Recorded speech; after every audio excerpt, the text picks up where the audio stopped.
Que Dios les bendiga, mis hermanos.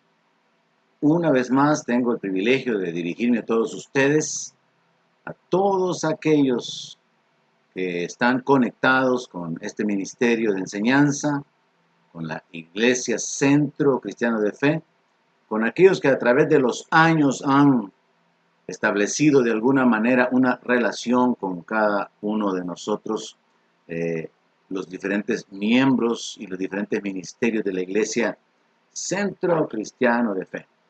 Bendiciones a todos nuestros hermanos dentro del país, fuera del país, miembros de la iglesia, miembros de otras iglesias, miembros del Ministerio Cristiano Policial, miembros de diferentes congregaciones que son ministerios amigos, que por años hemos permanecido conectados y haciendo la tarea juntos de cooperar con la edificación del cuerpo de Cristo. Saludos a todos aquellos que se reportan desde fuera del país, a todos aquellos que se toman el tiempo para poder enviar una palabra de ánimo, una palabra de gratitud o un comentario que revela que han recibido, que han asimilado la palabra. En esta ocasión quiero continuar predicando a Cristo, predicando lo que el Señor Jesucristo predicó. Esto es sumamente importante. Pablo decía que él quería predicar a Cristo y a Cristo crucificado. Y es importante que nosotros como cristianos prediquemos, presentemos al Señor, anunciemos su obra, su sacrificio y que prediquemos lo que Él ha predicado.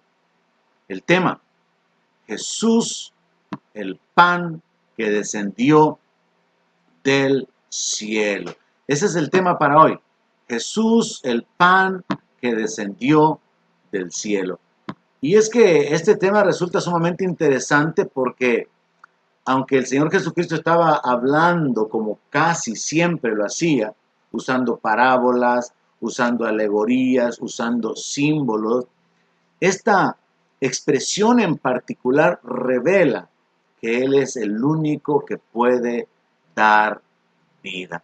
Así que vamos a examinar este pasaje de la Escritura que se encuentra en Juan capítulo 6 para poder extendernos, profundizar un poquito en estas verdades, en estas declaraciones que en su momento no fueron comprendidas por los religiosos de su tiempo. Le recuerdo y le aconsejo, vaya a la meditación anterior donde compartíamos y analizábamos el hecho de que el Señor Jesucristo había venido para que tuviéramos vida y la tuviéramos en abundancia. De alguna manera esta declaración está conectada con esa declaración anterior de su propósito de venir al mundo. Pero también es importante el quizás recalcar y ahondar en esta idea. Tener vida abundante, hermanos, como cristianos significa que nosotros disfrutamos la existencia. Hay necesidades, dificultades, pero tenemos la esperanza. Y en esa esperanza nos gozamos. Podemos disfrutar la vida, podemos disfrutar del descanso, podemos disfrutar estar saciados, el haber comido, el haber experimentado que nuestra necesidad fue suplida y podemos gozarnos de nuestra existencia porque como compartía en la sesión pasada, la vida no solamente consiste en el aliento, sino en la conciencia de existir y particularmente el tener experiencias. Así que le sugiero que vaya a esa meditación anterior para que profundicemos un poco más en esto y entendamos como cristianos en medio de las dificultades, adversidades, podemos disfrutar de la vida abundante. Disfrutar de que cuando respiramos sabemos que es Dios quien da aliento y vida y todas las cosas. Disfrutar de que podemos experimentar ese gozo, ese perdón, podemos cada día estar agradecidos que podemos caminar, disfrutar el trabajo, la recompensa del trabajo, disfrutar que estamos vivos cuando hay un ejercicio, hay un esfuerzo físico, nos sentimos cansados, nos sentimos sudados, pero podemos disfrutar cada etapa de nuestra vida. Y como dije, aunque hayan adversidades, podemos disfrutar de la paz de Dios en medio de la tormenta, la esperanza que Dios da Y como dice la Escritura, que podemos estar gozosos, aún en medio de las tribulaciones. Eso es parte de la vivencia, de las experiencias en la vida. Pues bien, vamos a detenernos ahora en el pasaje de Juan capítulo 6, donde el Señor Jesucristo habló sobre esto, habló sobre su identidad de una manera figurada. Él declaró que Él era el pan vivo, el pan que descendió del cielo.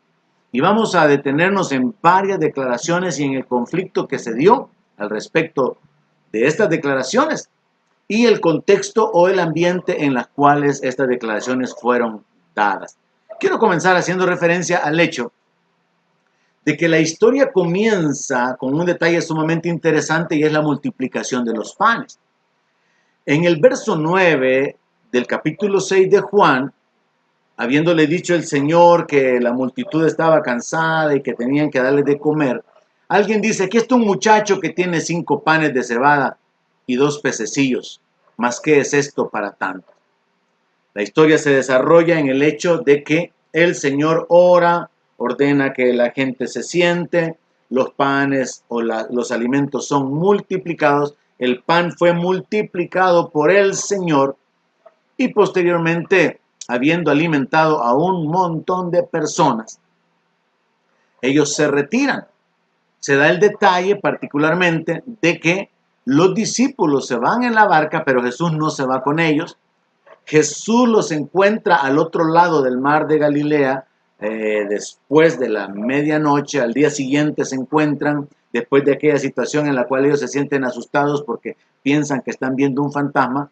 Y el Señor Jesucristo ha estado caminando sobre las aguas. Es importante que tomemos en cuenta estos detalles porque son el contexto de la historia para lo que va a suceder. Número 1, el Señor ha multiplicado 5 panes y según el registro bíblico, 5,000 personas comieron de esos 5 panes. Y el Señor ha caminado sobre las aguas por la noche para reunirse con sus discípulos al otro lado del mar. Aquí comienza nuestra historia de hoy, verso 25.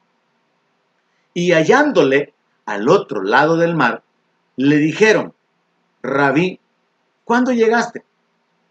¿Cuándo llegaste acá? Respondió Jesús y les dijo, de cierto les digo, que ustedes me buscan, no porque han visto las señales, sino porque comieron el pan y se saciaron. ¡Qué reproche el que el Señor les hace a las personas! Pero sabemos de que Él conocía el corazón. No hay nada oculto de Dios ni del Señor Jesucristo, que es la manifestación de Dios en la carne en este punto de la historia. Y el Señor, después del reproche, les da un consejo, les dice, trabajen no por la comida que perece, sino por la comida que a vida eterna permanece. Un consejo que es sumamente importante, prestarle atención y llevarlo a la práctica en este tiempo. Y aún nosotros como cristianos, recordar esta instrucción de trabajar no solamente por la comida que perece, la cual continuamente hay que estar buscando, porque nuestro cuerpo está necesitado de ella día a día. Una instrucción que muchos cristianos olvidan cuando caen en los afanes por enriquecerse, cuando caen en los afanes de atender su negocio. Y es que curiosamente, si va mal, le están dedicando mucho tiempo al negocio porque está mal. Y si el negocio está bien, pues le dedican un montón de tiempo al negocio porque el negocio está floreciendo. El Señor Jesús da una instrucción aquí, un consejo después del reproche. Trabajen no por esa comida que los satisface temporalmente. Esfuércense no únicamente por la comida que van a tener que volver a buscar y van a volver a buscar, sino que trabajen, esfuércense por obtener la comida que va a producir vida eterna, que va a producir una vida permanente. Esa comida que el Hijo del Hombre les va a dar, porque a este señaló Dios el Padre. Le invito a que incline su rostro y ore conmigo. Padre, te damos las gracias por Jesucristo, por su sacrificio, por su sangre. Te damos las gracias por alcanzarnos con tu palabra, con el evangelio que nos fue predicado, que nos fue presentado. Te damos las gracias por tu Espíritu Santo que has derramado en cada uno de nosotros y por medio del cual tú quieres guiarnos, Señor. Te damos las gracias por tu fidelidad, bondad, paciencia, misericordia. Te damos las gracias porque tú nos has sostenido en medio de las adversidades y sabemos que hay muchas cosas que no comprendemos en cuanto a padecimientos, luto, dolor, circunstancias negativas, pero que están bajo tu autoridad y tu absoluto control y dominio y podemos estar confiados en ti. Padre, gracias por este día, gracias por guardarnos, gracias por sustentarnos y gracias porque podemos detenernos y ser alimentados con tu palabra. Ayúdanos, habla a nuestro corazón, te lo pedimos en el nombre de Jesús, nuestro Señor y Salvador. Amén. Gloria a Dios. Muy bien, entonces, muy importante, un reproche. Ustedes me buscan porque han comido del pan y se saciaron. Ustedes no me buscan porque crean en mí, porque crean que soy el Mesías, porque han visto las señales. No, ustedes me siguen porque están interesados en que su necesidad temporal sea saciada. Pero deberían de esforzarse no por obtener esa comida, sino por la comida que va a producir vida eterna. Entonces le dijeron los judíos al Señor como una respuesta ante este reproche y este consejo, algo que de alguna manera no está conectado con la instrucción que Él les está dando. Le preguntan, ¿qué tenemos que hacer para poner en práctica las obras de Dios? Y Jesús les dice, esta es la obra de Dios, que crean en el que Él ha enviado. Hubieron muchas personas, detengámonos un poquito en esta pregunta.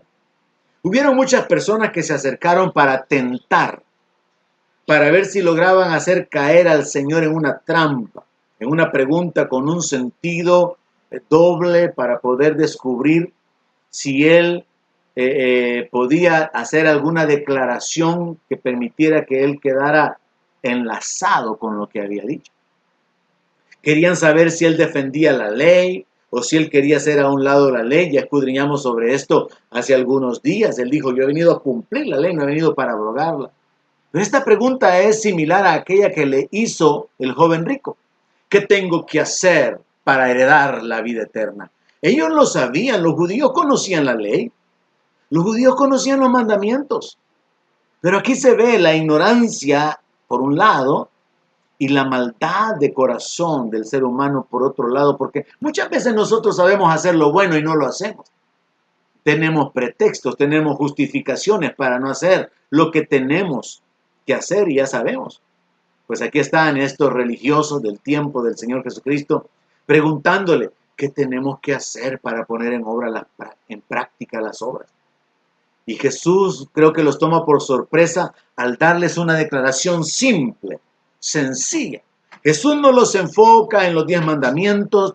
Jesús no los enfoca en amen al prójimo, amen a Dios. Jesús los enfoca en Él mismo. Y les dice, esta es la obra de Dios. Que crean en el que Él ha enviado. En otras palabras, Jesús les está diciendo, si quieren agradar al Padre, si quieren practicar las obras de Dios, entiendan algo. La mayor obra que Dios espera de ustedes y en la que quiere que todos ustedes se involucren es que crean en el enviado, que crean en el Mesías, que crean en mí, en otras palabras.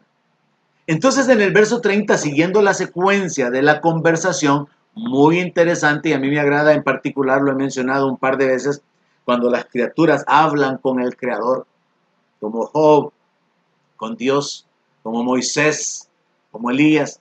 Y en este caso, el pueblo de Israel, como dice la Escritura, a los suyos vino y los suyos no le recibieron.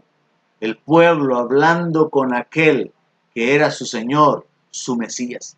Y en el verso 30, mostrando la ceguera espiritual que ellos tenían, le hacen otra pregunta. Dejan de un lado el reproche y el consejo para preguntarle qué tienen que hacer para poner en práctica las obras de Dios.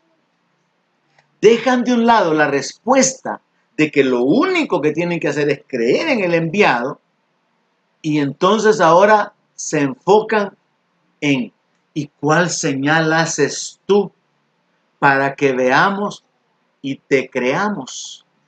¿Qué obra haces? ¿Qué señal haces? ¿Qué obra haces? Y aquí es donde es interesante el inicio de la exposición de la palabra de este día. Recuerde que las dos señales que habían sido hechas son, número uno, había multiplicado 5 panes y 5,000 personas habían comido. Y número 2, él no había ido con los discípulos al otro lado del mar, sino que llegó sobrenaturalmente. Y ellos sabían que el Señor no se había ido con ellos. Por eso fue que cuando lo encontraron al otro lado del mar, le preguntaron, ¿cuándo llegaste acá? Y es donde se origina la conversación en la que nos estamos deteniendo. Entonces Jesús había hecho 2 señales. Número 1, había multiplicado los panes. Allá en Mateo 16:9 dice, no entienden aún ni se acuerdan de los 5 panes entre 5,000 hombres. ¿Y cuántas cestas recogieron? 5,000 personas habían comido con los 5 panes que un muchacho andaba. Y todavía le preguntan, ¿qué señal haces? Había caminado sobre el agua, no se había ido con el Señor, y ninguna otra barca había salido de donde se encontraban. Y ellos lo sabían. Por eso es que se sorprendieron de encontrarlo al otro lado. Ahora, ciertamente solamente los apóstoles lo vieron caminar sobre el agua, pero ellos sabían que sobrenaturalmente, durante la noche, el Señor se había trasladado de un lado del mar al otro lado del mar. Ahora, dejando de un lado el hecho de que los judíos en su ceguera espiritual le están pidiendo señal, como sucedió en otras ocasiones, le están preguntando de que cómo puede autenticar él su ministerio. Algo que nosotros como cristianos ya no necesitamos porque hemos creído que Él es el Señor, que Él es nuestro Salvador. Hemos creído que Él es el único que puede perdonar pecados. Hemos creído que Él es el único que bautiza con el Espíritu Santo. Hemos creído que el juicio le ha sido entregado a Él y que Él va a resucitar en el día postero a todos los que creyeron en Él y durmieron. Hemos creído que Él murió por nuestro pecado. Ya no necesitamos pedirle señal, pero sí necesitamos tomar en cuenta el consejo anterior. No trabajar únicamente por la comida temporal. Pues bien, los judíos, después de preguntarle que qué obra hace para autenticar su ministerio y para que pudieran creer en él, como dice el verso 30, ¿qué señal pues haces tú para que veamos y te creamos?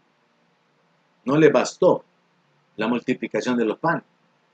Y ellos entonces usan parte de la historia de Israel y le dicen en el verso 31, nuestros padres comieron el maná en el desierto, como está escrito, pan del cielo les dio a comer. Y aquí el asunto se pone sumamente interesante porque Jesús les responde haciéndoles ver que ellos están equivocados. Verso 32, y Jesús les dijo, de cierto os digo, no os dio Moisés el pan del cielo, mas mi Padre os da el verdadero pan del cielo. Yo les he dicho muchas veces, nuestra traducción de la Reina Valera del 60 nos deja muchas veces con una comprensión corta de las declaraciones. Aquí la forma en que debió haber sido traducido fue de esta manera. Moisés no le dio el pan del cielo. Es mi Padre quien le da el verdadero pan del cielo. Porque cuando uno lee, no os dio Moisés el pan del cielo, mas mi Padre os da el verdadero pan del cielo, no dejamos de perdernos en la intensidad y en la intención de la declaración. Así que sepamos que a continuación el Señor está a punto de aclarar y de enfatizar una revelación, tanto para los judíos como para nosotros los creyentes. Moisés no les dio pan del cielo. El maná ciertamente fue provisto sobrenaturalmente. era como una hojuela, según la descripción que encontramos allá en el libro de Deuteronomio, o en los libros de Deuteronomio, en Éxodo.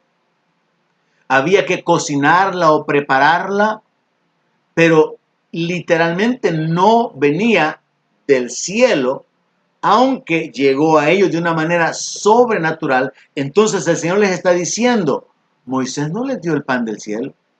Mi Padre es quien les da el verdadero pan del cielo. Y aquí es donde Él se va a introducir, verso 33. Porque el pan de Dios es aquel que descendió del cielo y da vida al mundo. Jesús les está diciendo, ustedes han vivido equivocados por siglos, pensando que Moisés les dio un pan celestial. Y es que aunque fue provisto sobrenaturalmente, literalmente no vino del cielo. Porque el verdadero pan del cielo da vida eterna. Porque el verdadero pan del cielo es Jesús mismo, como Él está a punto de presentarse. Y por eso es que es importante que meditemos en las declaraciones del Señor. Porque no solamente nos establecen en la sana doctrina, sino también en la identidad del Señor. Nos establecen en las doctrinas del reino. Afirman nuestra fe, fundamentan nuestra fe. No se requiere de interpretación de hombres ni doctrinas de determinada iglesia. No, es lo que Dios dijo, es lo que Jesús dijo.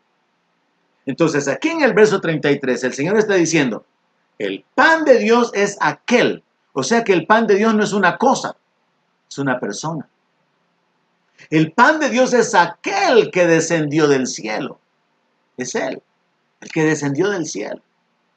El que no escatimó siendo en forma de Dios, el ser igual a Dios, como cosa que aferrarse, sino que se despoja de su gloria. El pan de Dios es aquel que descendió del cielo y da vida al mundo.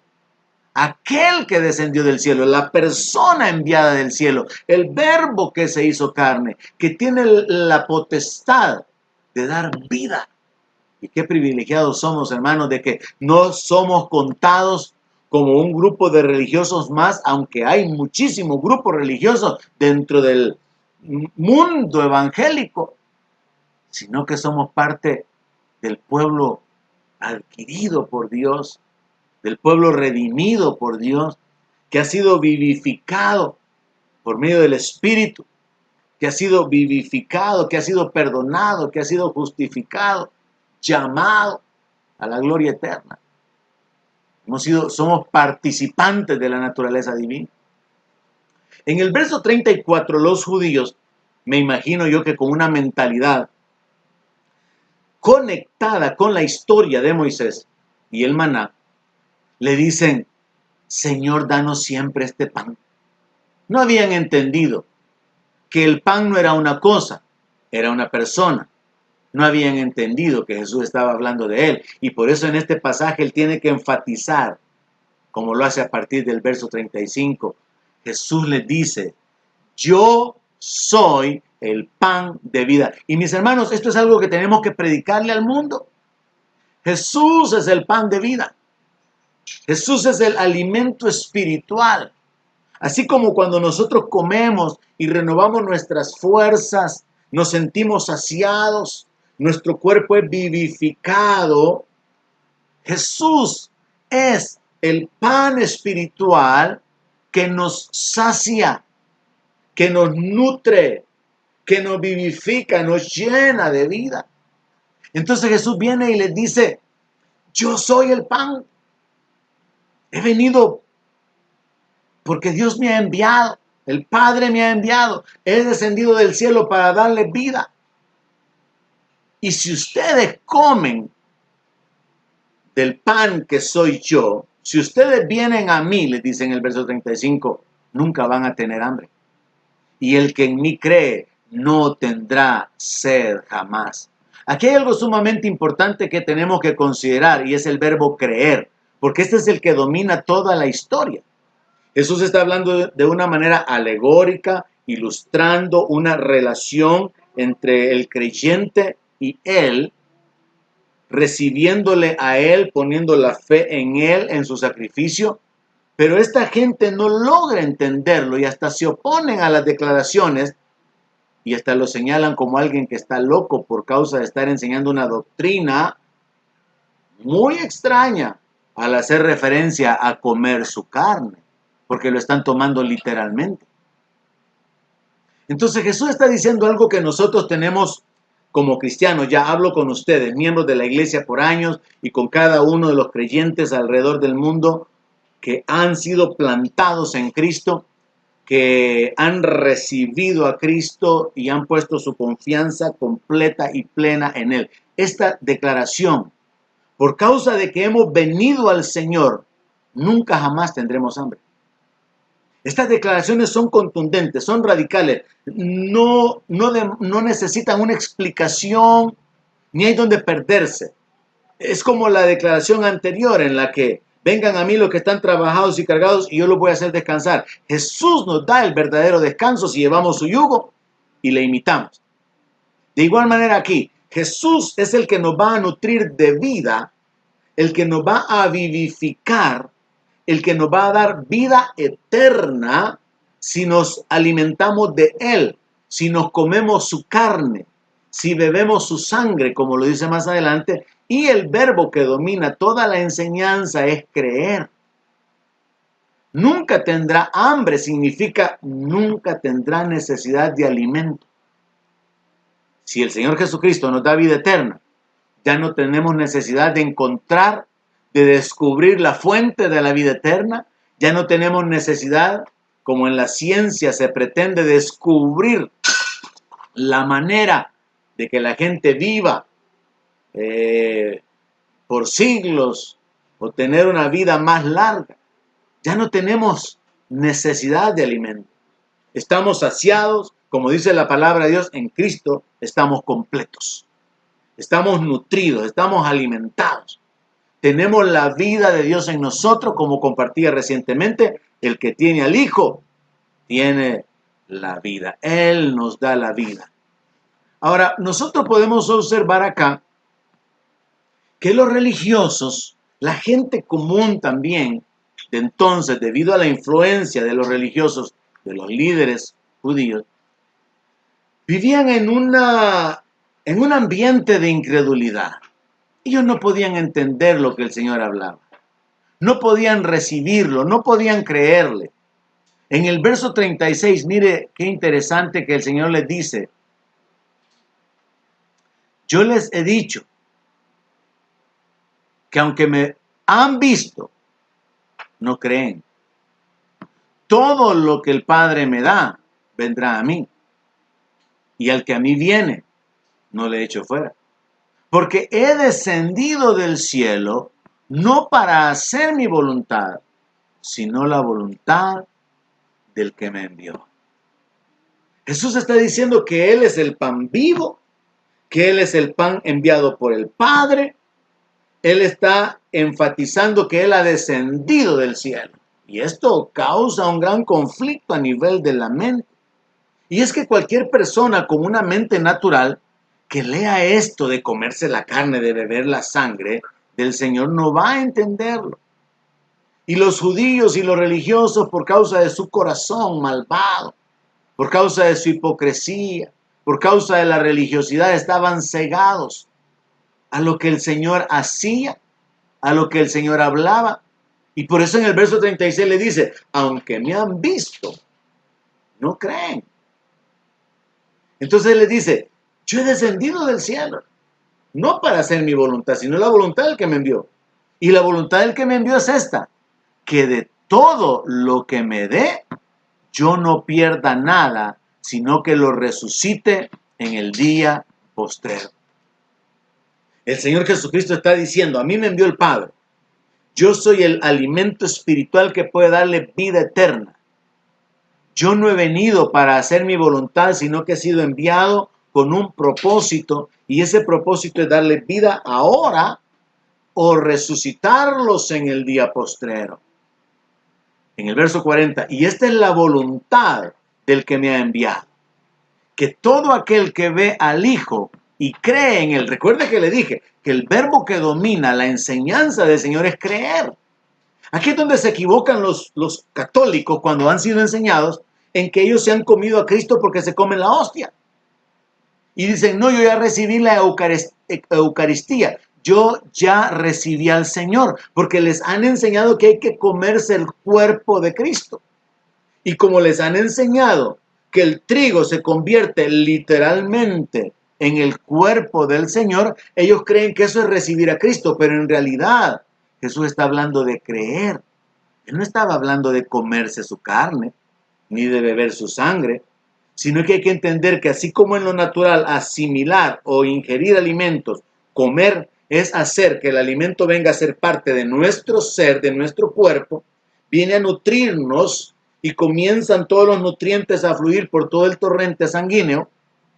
De igual manera, cuando nosotros creemos en Jesús, en su identidad, su señorío, su sacrificio, su resurrección, nosotros lo asimilamos, lo recibimos. Él viene a ser parte de nosotros. Nosotros nos unimos a Él, como dice la palabra, el que se une al Señor, un espíritu es con Él. Es por medio de la fe en Él que nos unimos, asimilamos, recibimos, somos nutridos. Por causa de creer en su muerte, en su sacrificio en la cruz, es como que nosotros nos comamos su carne. Y por causa de creer en esa sangre derramada que bíblicamente era para la redención, porque la sangre fue dada para redimir. Cuando nosotros creemos en ese derramamiento de la sangre de Cristo, nosotros nos apropiamos de los beneficios de ese sacrificio y entonces nosotros recibimos vida. Por eso dice el Señor, todo aquel que ve al Hijo y cree en Él, tenga vida eterna. Esa es la voluntad del que me ha enviado. Debemos de bendecir a nuestro Dios, hermano, y sentirnos privilegiados de saber que Dios ha alumbrado nuestro entendimiento con el Evangelio. Porque a mucha gente religiosa se le ha enseñado que tienen que estar conectados a cierta iglesia. A muchas personas se les ha enseñado que en su secta, la cual es la iglesia verdadera, llámese mormones, luz del mundo, testigos de Jehová, esa es la única que trae salvación. No, bendito sea nuestro Dios, que la salvación se obtiene no a través de organizaciones, sino a través del Hijo. Y aquí la palabra claramente lo dice y usted debe de proclamarlo, establecerse sobre esto y compartirlo, que el que cree en el Hijo tiene vida eterna y Él lo va a resucitar. Por eso le dije, para mí un privilegio una vez más compartir, predicar a Cristo y predicar lo que Él enseñó. Por eso me he detenido en las últimas sesiones, en las declaraciones, en algunas declaraciones que Él ha hecho. Verso 41, el conflicto va a acrecentarse. Me imagino yo que algunos judíos entonces se apartan, se agrupan para poder hablar de una manera un tanto silenciosa. Y murmuraban de él, dice el verso 41, porque había dicho, yo soy el pan que descendió del cielo.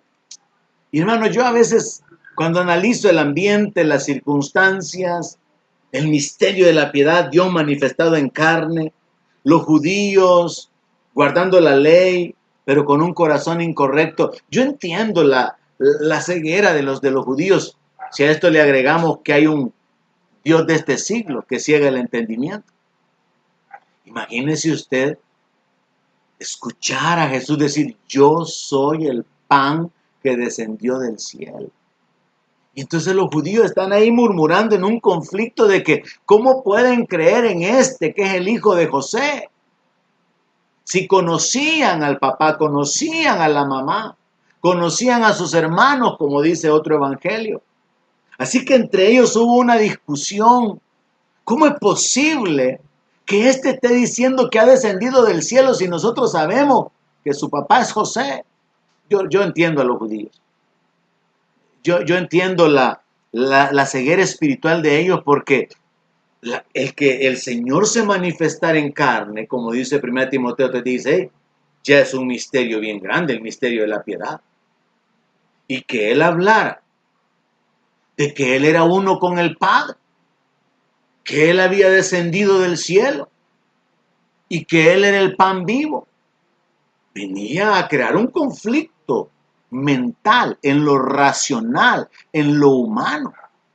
Así que ellos estaban, pues ni cómo es que está diciendo que ha descendido del cielo. Por eso es que en otros pasajes dice que dijeron que estaba endemoniado. En otros pasajes dice de que decían que estaba loco. Y en otra escritura incluso dice que ni sus hermanos creían en él. ¿Y cómo iban a creer en él sus hermanos si se habían criado con él, sabían cómo había sido su vida? Sabían ante los ojos naturales que él era un ser humano común y corriente, que nació de la misma manera en que todos habían nacido, excepto que había nacido sobrenaturalmente, pero era un secreto entre María, José y Dios. Pero sus hermanos no lo sabían. Así que por esta razón sus hermanos no creían en él. Verso 43.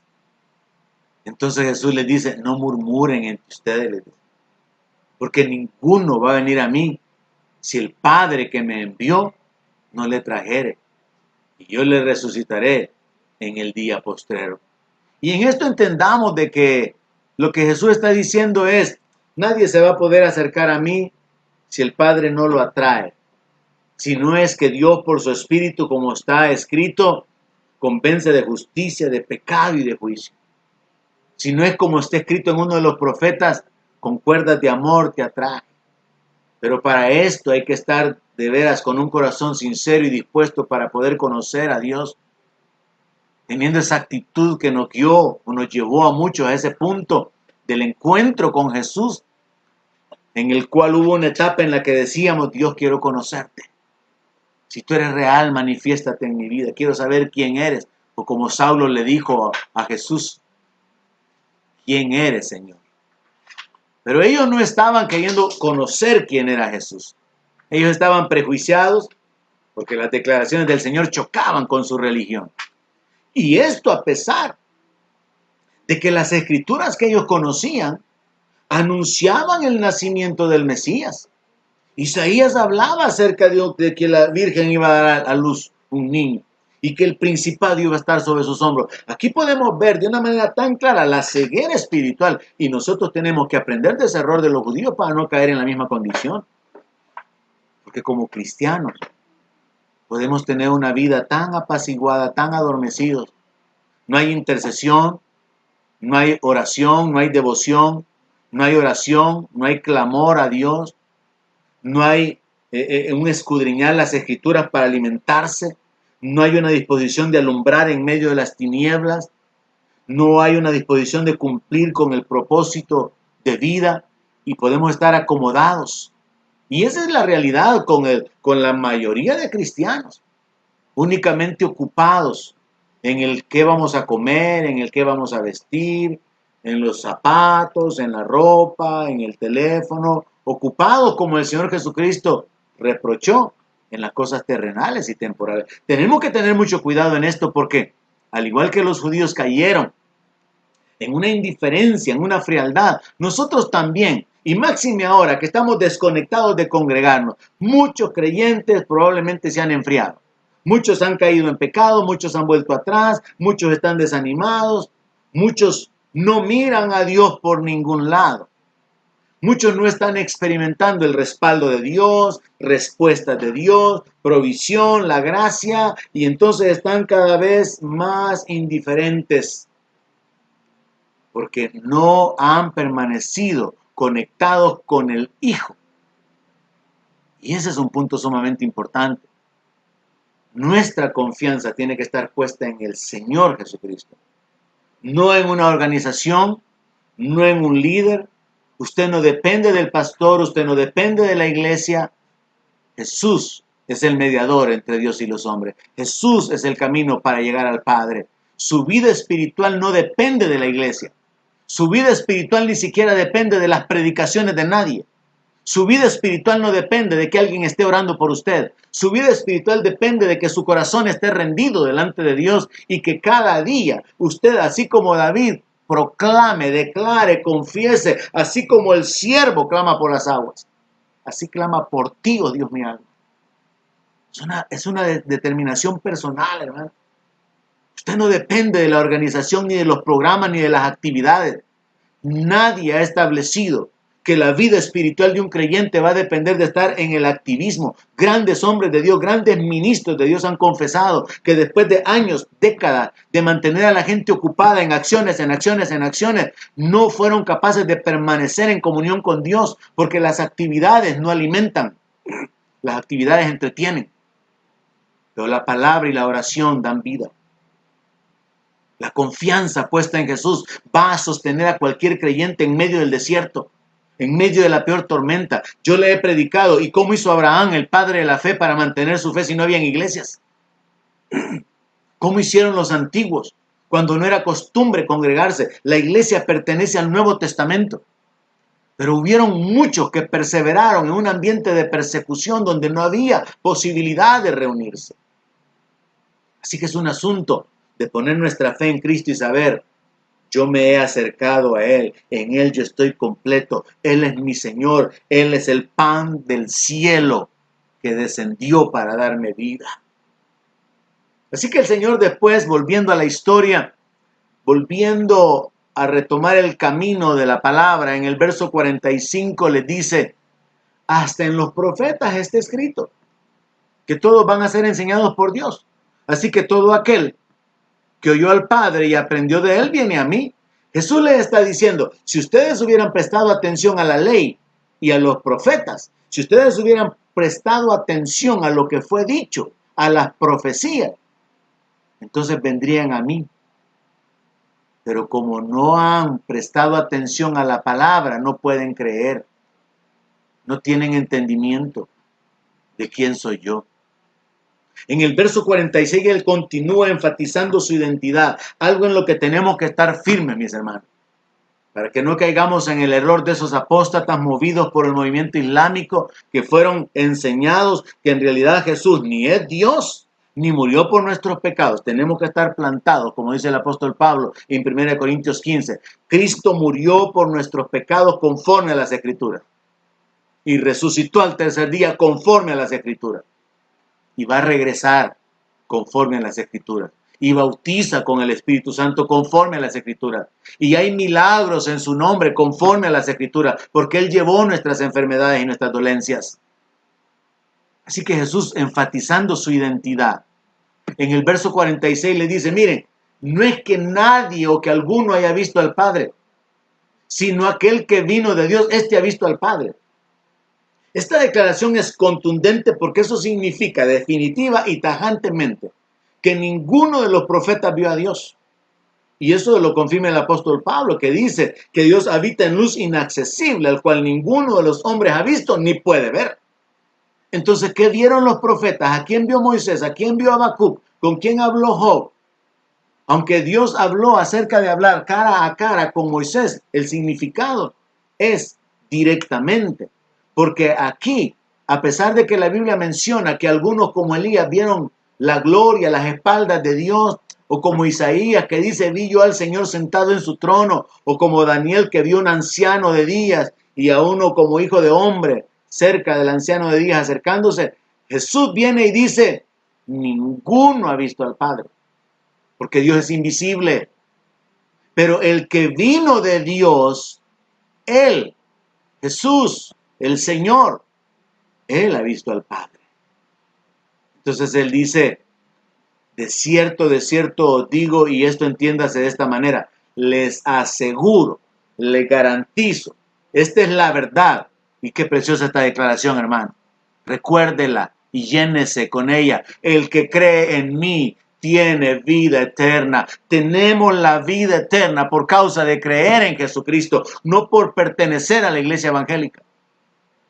Tenemos vida eterna, no por las obras de justicia que hayamos hecho, no porque hemos perseverado y nos hemos limpiado, y porque aunque hemos caído nos hemos vuelto a levantar. No, tenemos vida eterna porque creemos en Él. Proclame esto, viva según esta verdad.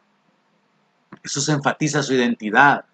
Yo soy el pan de vida. Y yo me imagino a los judíos inquietos, han estado murmurando, me los imagino a disgusto, quizás hasta llenándose de ira, como sucedió en algunas ocasiones, que hasta quisieron despeñarlo. Y Jesús está hablando acerca de quién es Él. Y los judíos solamente pueden discutir, murmurar, pero no pueden detenerlo. Yo soy el pan de vida, dice el verso 48. Predíquele a la gente, Jesús es el pan de vida. Jesús es el único que da vida. Jesús es el pan del cielo. El maná no era el pan del cielo. Jesús es el pan del cielo. Jesús lo enfatiza en el verso 49. Sus padres comieron el maná en el desierto y se murieron.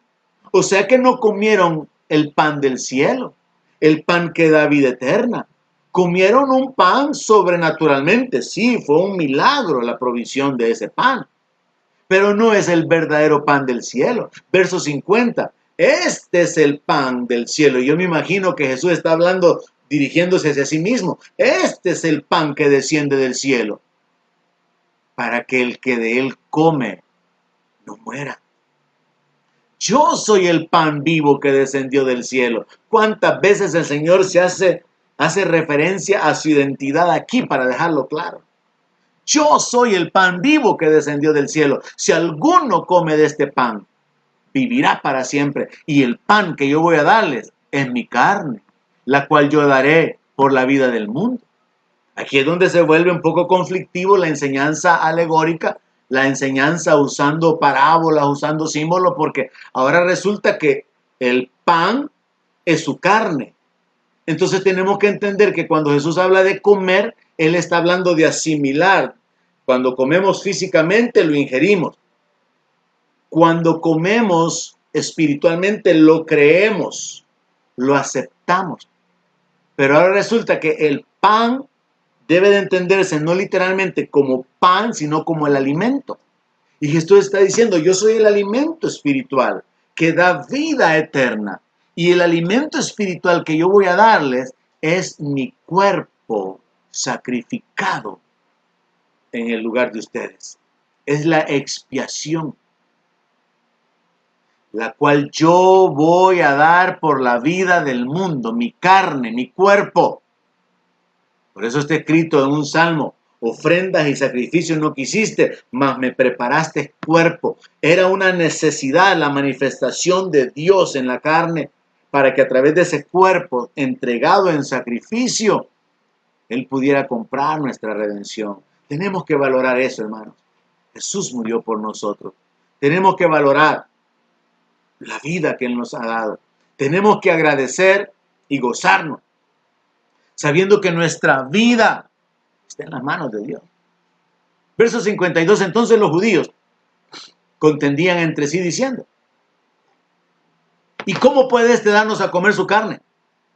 Y Jesús les responde, vea, interesante, me gusta cuando Jesús ve a la gente murmurar, están en lo secreto o hablan en contra de Él sin que Él les escuche, pero Él conoce el corazón de ellos. Y Jesús les responde, no les respondió cómo comerse la carne, porque eso es revelado espiritualmente y está conectado con el verbo creer.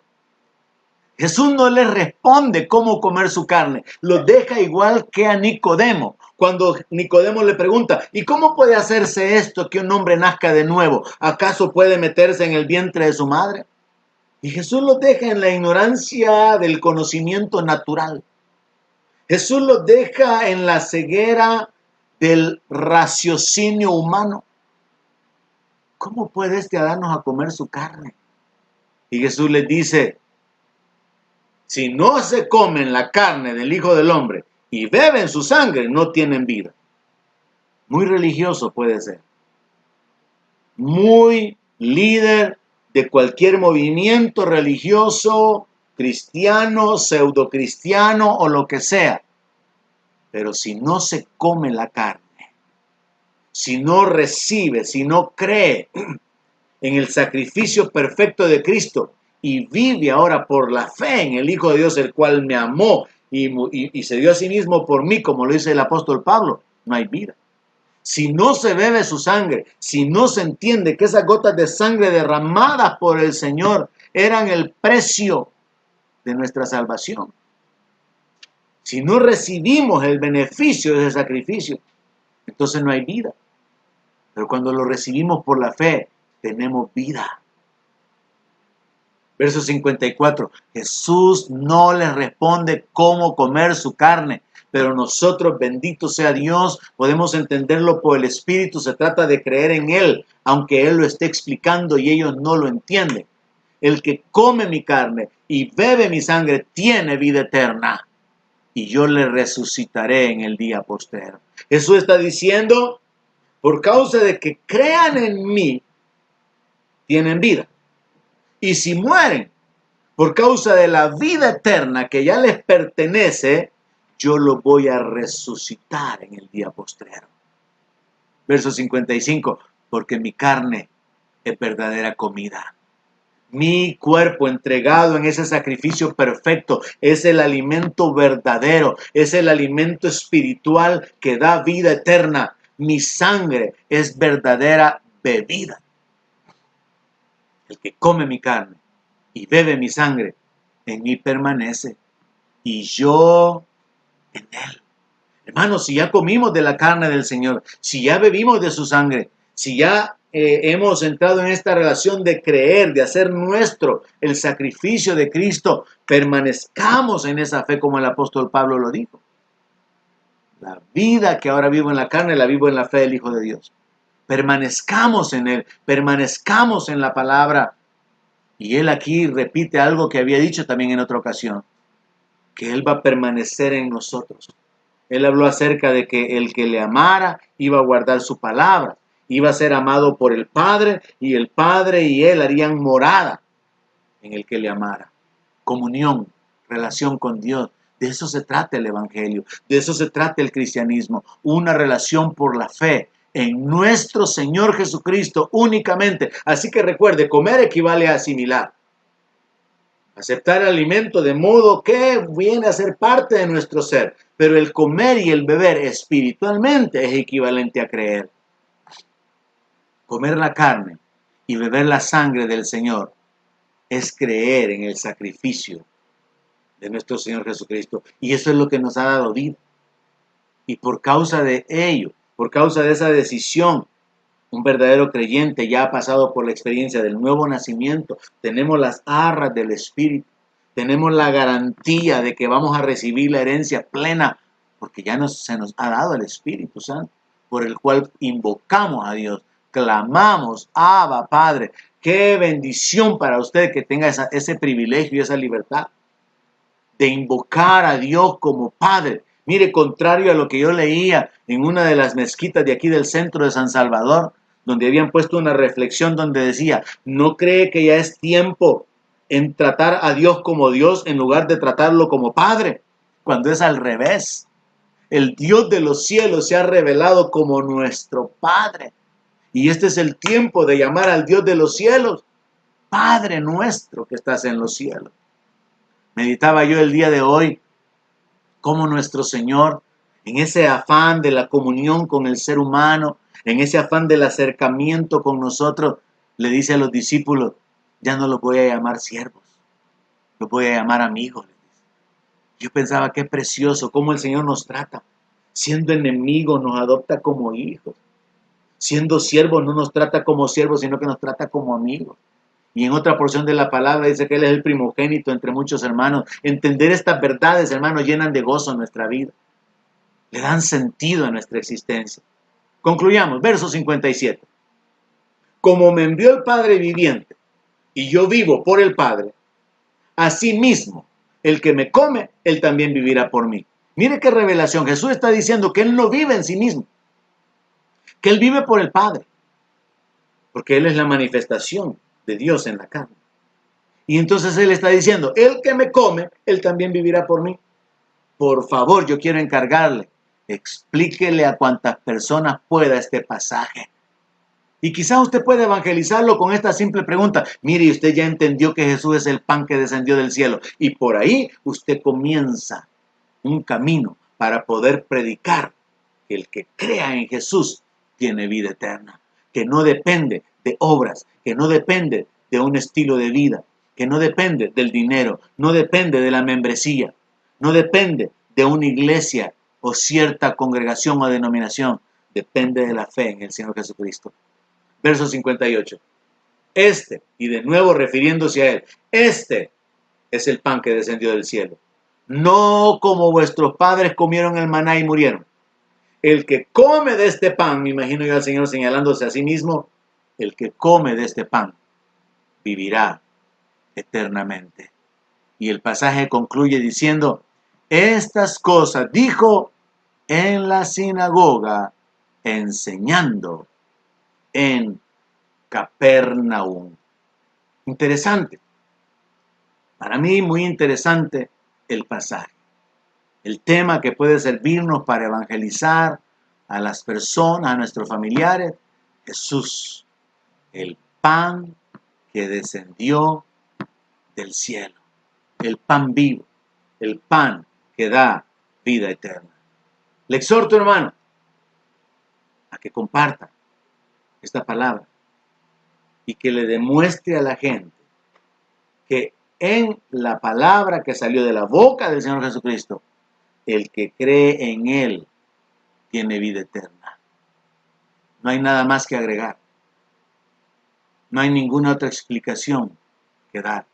El que cree en Él tiene vida eterna. Que Dios continúe bendiciéndole, mi hermano. Que Dios continúe manifestando su gracia sobre su vida. Ese es mi deseo. En el nombre de Jesús. Amén.